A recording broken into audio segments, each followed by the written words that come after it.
Hi అండి, welcome back to my channel stay with Bindu. ఈరోజు మీకోసం ఒక మంచి రెసిపీతో వచ్చేసినానండి. పుదీనా టొమాటో చట్నీ ఎలా ప్రిపేర్ చేసుకోవాలో తెలిసేసుకుందాము. దీనికోసం ఒక కళాయి తీసుకొని ఒక 1 టేబుల్ స్పూన్ దాకా ధనియాలు యాడ్ చేసుకుందామండి. మళ్ళీ ఒక 1 టేబుల్ స్పూన్ దాకా జీరా యాడ్ చేసుకున్నాము. కొంచెం ఆయిల్ పోసుకొని మనం ఫ్రై చేసుకుందామండి. అవి కొంచెం ఫ్రై అయిపోయిన తర్వాత ఒక 2 టేబుల్ స్పూన్ దాకా నువ్వులు యాడ్ చేసుకుందాము. ఆ నువ్వులు కూడా కొంచెం చిట్పట్ సౌండ్ వచ్చేదాకా మనం వేయించుకోవాలండి.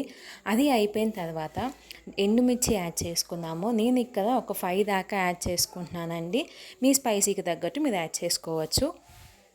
ఇవన్నీ ఒక సపరేట్గా బౌల్లో తీసేసుకొని కొంచెం చల్లారేంచేదాకా ఉంచుకుందాము. అదే ప్యాన్లో ఒక 1/2 టేబుల్ స్పూన్ దాకా ఆయిల్ పోసుకొని ఒక 2 టేబుల్ స్పూన్ దాకా పల్లీలు, ఒక 10 నుంచి 20 దాకా ఎండుమిర్చి స్పైసీకి తగ్గట్టు యాడ్ చేసుకుందాము. పచ్చిమిర్చిని అవి కూడా కొంచెం ఫ్రై అయిపోయిన తర్వాత అదే ప్యాన్లో పుదీనా యాడ్ చేసుకుందామండి. నేను ఒక కట్ట దాకా పుదీనా తీసుకున్నాను. కొంచెం టేస్ట్ కోసం కొత్తిమీర యాడ్ చేసుకుంటున్నానండి. ఇవి కూడా ఆయిల్ లేకుండా కొంచెం ఉన్న ఆయిల్తోనే దాన్ని ఫ్రై చేసుకుంటే సరిపోతుంది. ఈ విధంగా ఇది కూడా మనం పక్కకు పెట్టేసుకొని అదే కళాయిలో ఒక 1 టేబుల్ స్పూన్ దాకా ఆయిల్ తీసుకొని ఒక 5 టొమాటోస్, నేను మీడియం సైజ్ టొమాటోస్ తీసుకున్నాను.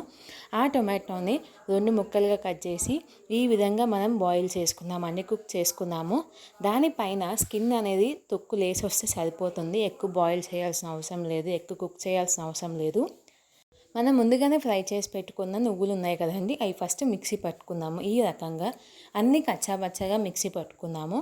ఒకసారి పల్స్ ఆన్ చేసి ఆఫ్ చేసి ఆన్ చేసి ఆఫ్ చేసి అట్లా వేసుకుందాము. పచ్చిమిర్చి ఇవన్నీ యాడ్ చేసుకొని టేస్ట్కి తగ్గట్టు కొంచెం చింతపండు, సాల్ట్ యాడ్ చేసుకుందాము. ఈ రకంగా పేస్ట్ లాగా కొంచెం కచ్చాబచ్చాగా చేసుకుందామండి. ముందుగానే ఫ్రై చేసి పెట్టుకున్నాం కదా టొమాటోని, దాన్ని కూడా యాడ్ చేసుకుందాము. ఆ టొమాటోలో కొంచెం ఆయిల్ అనేది మిగిలిపోయి ఉంటుంది కదండి, ఆయిల్ కూడా ఈ మిక్సీ జార్లో యాడ్ చేసుకొని మనం పల్స్ ఆన్ చేస్తే ఆఫ్ చేస్తే అంటే కచ్చాబచ్చాగా, లేదా మీకు రోలు ఉంటే రోట్లోనే దంచుకోవచ్చండి. ఇట్లాగా మళ్ళీ అదంతా మిక్సీ పట్టుకున్నాక మళ్ళీ అదే ప్యాన్లో తాలింపు వేసుకుందాము. ఒక 1 టేబుల్ స్పూన్ దాకా ఆయిల్ వేసుకొని పోపు దినుసులన్నీ యాడ్ చేసుకొని ఎండుమిరపకాయలు యాడ్ చేసుకొని కరివేపాకు యాడ్ చేసుకొని ముందుగానే గ్రైండ్ చేసి పెట్టుకున్న ఈ పుదీనా టొమాటో పేస్ట్ ఉంది కదండి, దీన్ని మనం తాలింపు వేసుకొని ఆయిల్ ఈ పచ్చడి అంతా మిక్స్ అయ్యేలా కలుపుకుంటే చాలా టేస్టీగా ఎమ్మీగా పుదీనా టొమాటో పచ్చడి రెడీ అయిపోతుందండి. ఈ రెసిపీ కనుక మీకు నచ్చితే నా ఛానల్ని లైక్ చేయండి, కామెంట్ చేయండి, షేర్ చేయండి, సబ్స్క్రైబ్ చేసుకోండి. ఇలాంటి వీడియోస్ కోసం బెల్ ఐకాన్ని ప్రెస్ చేయండి. Thanks for watching. Please like, share and subscribe.